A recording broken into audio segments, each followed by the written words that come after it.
Ripple and her family were 2 days into their journey after having left their territory back home. Things were moving at a steady pace with no real unsettling occurrences. Ripple and Crescent were enjoying seeing new sights and smelling new scents. Ragnar and Luna were happy to see the two so lively and curious. For Crescent, one day, he would leave to look for a mate of his own. Asher, who had stayed behind, had already shown interest in taking over the territory after his parents passed, so he would stay at home with them and his future mate. As for Ripple, upon reaching the forest, she would integrate into the wolf line and find her place among the forest cats. Surely she would be able to find a wonderful mate to have kits with in the future. They were approaching the most unsettling part of their journey, to the ancient forest. At least to Luna and Ragnar, who knew what it was.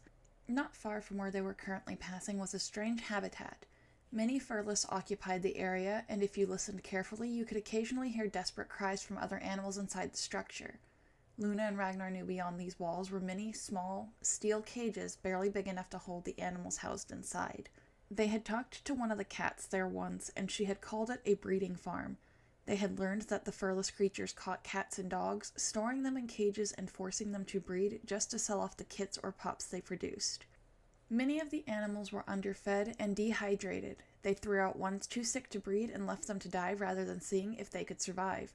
It was a horrible place that normally they would not have gone near, but it was where the faint scent from Ripple had led. They were certain her mother had been one of the captive animals here that had been thrown out. Looking back on it, Luna could not blame Ripple's mother for having made the choice she did, as horrible as it was. She had learned from Ragnar how he had chanced upon the day-old kit buried in the snow and on the verge of death. He had been hunting that day, looking for some burrowing prey to help her regain some strength after having given birth to their 2 pups. He came across some freshly turned snow and assumed it to be a rabbit or potentially a vole or mouse burrowing. It turned out to be none, as he uncovered the tiny kit covered in snow with ice in her fur, weakly mewling for her mother who had buried her. Ragnar had immediately brought the kit back to their den, and no words had to be exchanged. Luna made the decision to raise her the moment she caught sight of the poor thing. After making sure she was warm and feeding, he ventured back out to see if he could track any scent left from where Ripple was found, as she had not been there long enough for the snow to settle back in yet. Picking up a faint scent, Ragnar followed it to an old fox burrow nearby where he found the 2 stillborn kits, most likely from the same litter as Ripple, but no sign of the mother. The scent led back further still towards the place they now had to pass without the furless spotting Ripple. Luna eyed the area warily, and Ragnar rested his chin on her head for a moment. "We will not let them get her, Luna. We just need to keep an eye out for their scents." "I know that, Ragnar, but that is not a nice place for any animal. Her mother was locked up there for who knows how long." Luna bared her teeth in the direction of the structure. "The furless are horrible and cruel by taking part in that kind of farm, or whatever they call it. So many others die young and in pain because of them. You also know not all furless are like that. We have seen others that do well. While it is sad something like that exists, it also does not make it the normal way others would go by it. The animals we had talked to said so themselves. It being hidden this far out means that they can get in trouble for how they run that place." Nodding her head in acknowledgement, Luna picked up her pace and caught up to her children. Leaning over, she grabbed Ripple by the scruff of her neck and lifted her up. Ragnar, realizing what she intended to do, caught up to them and nudged Crescent to follow after his mother. "All right, pups, we're going to take a detour further into the woods. It will not cause that large of a delay in our time arriving to the line territories. It is more of a precaution for safety." Crescent nodded his head as he followed alongside his father, while Ripple was curled up to make carrying her easier for her mom. Looking back at the shrinking outline of the farm, though, Ripple flattened her ears. "That's where my mom was from." Luna froze for a moment hearing that, but regained her pace and just quietly grunted in acknowledgement. Ripple said no more as they continued on their way. After having passed the farm, travels were smooth going again, with only needing to worry about keeping foxes and badgers away from Ripple, which was not a very hard task for the wolves. They would be at the Wolfline territory by noon the next day, and Ripple was starting to show some excitement, while Crescent was a bit subdued.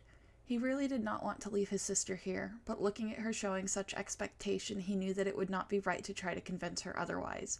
Even then, she would probably not agree to go back on her own decision anyway. "What are you thinking so deeply about, Crescent?" Ragnar could not watch his son change their expressions any longer. "It just does not feel right that we will be returning without Ripple. She is our family too." That was easily the biggest weight Crescent was carrying. Why did they have to leave behind a family member? Why couldn't she stay with them? I do not want to leave her behind either, son, but she does need to be with other cats.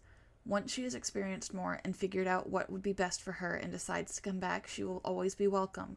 For now, though, we must give her the space to grow and find out what she is capable of, and that is not possible if she is not in the correct environment for growth.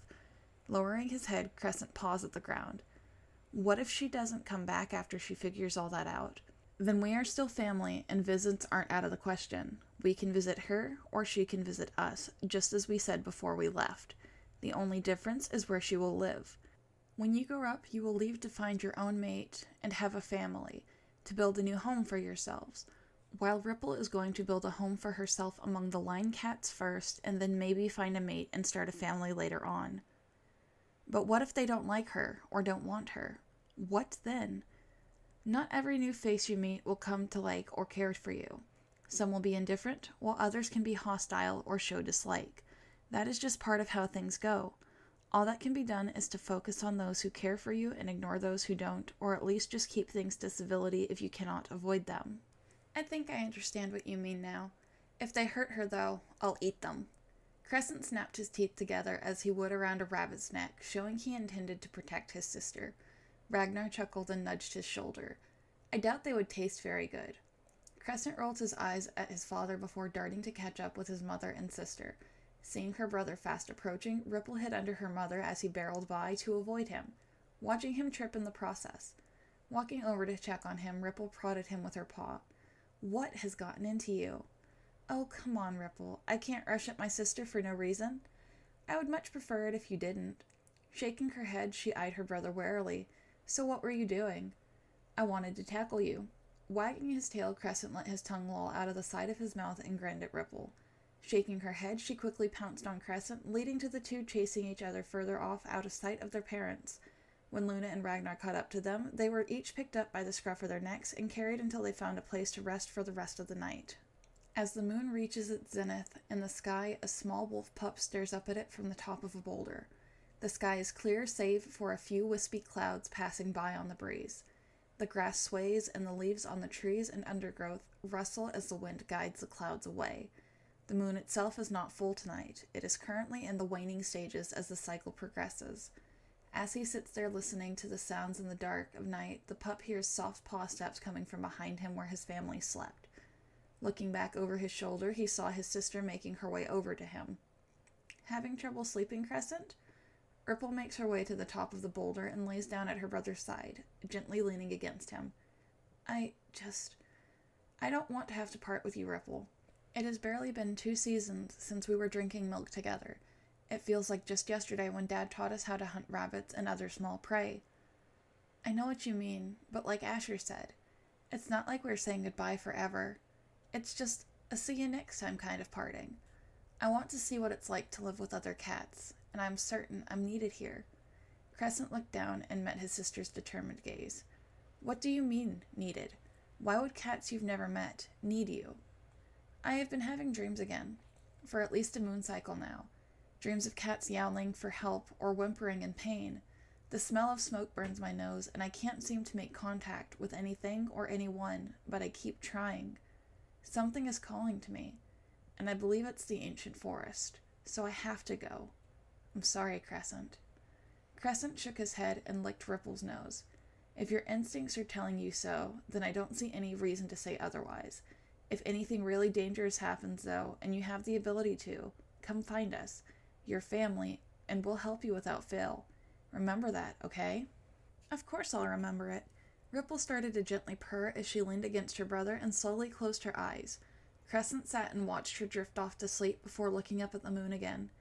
Please, to whichever ancient one hears me, or even the ancestors of the wolf line, please watch over my sister and guide her going forward. If she's needed, then please make sure she is as safe as she can be in the situation. So long as we are both alive, I can find her and see her again. I know it may be too much to ask, but I beg you, keep her safe.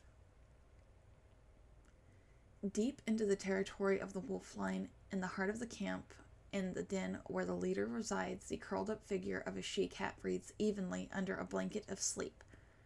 As her side rises and falls in the din, her consciousness is elsewhere at the call of Eclipse. The semi-transparent she-wolf looked down at the she-cat with silver fur that shone like the rays of the moonlight and yellow eyes reminiscent of stars. "Hello, dear Bright Moon. How have things been in the forest?" Eclipse curled her tail around her forepaws as she tilted her head in question to the leader of the wolf line.